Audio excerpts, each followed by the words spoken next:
সকালে সিলেক্ট সেক্টরের অধীনস্থ সুনামগঞ্জ ব্যাটালিয়নের আওতাধীন চারাগাঁও বিওপির দায়িত্বপূর্ণ এলাকাতে এই চারাগাঁও বিওপি হতে একটি বিশেষ আভিযানিক দল তল্লাশি অভিযান পরিচালনা করে।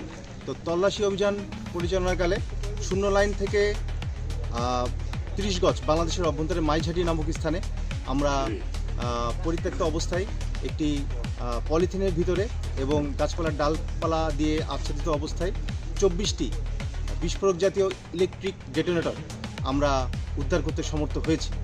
তো এই উদ্ধারকৃত যে ইলেকট্রিক ডেটোনেটর এটি দিয়ে কিন্তু উচ্চ ক্ষমতা সম্পন্ন ইম্প্রোভাইজ এক্সপ্লোসিভ ডিভাইস এটি সম্পন্ন বা প্রস্তুত করা যায় বলে আমরা জানতে পেরেছি।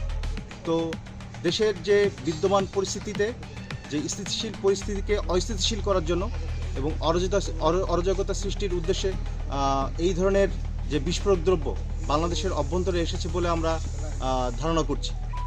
তো বিজিবির সীমান্তের অতন্ত্র প্রহরী বিজিবির যে আভিযানিক কার্যক্রম গোয়েন্দা তৎপরতা এবং সতর্ক এবং শক্ত অবস্থায় থাকার কারণেই কিন্তু এই ধরনের বিস্ফোরক দ্রব্য চলাচলের মাধ্যমে আসা বাংলাদেশের ভিতরে এই ধরনের দ্রব্য দিয়ে আমরা এটা জব্দ করতে বা এটা উদ্ধার করতে সমর্থ হয়েছি।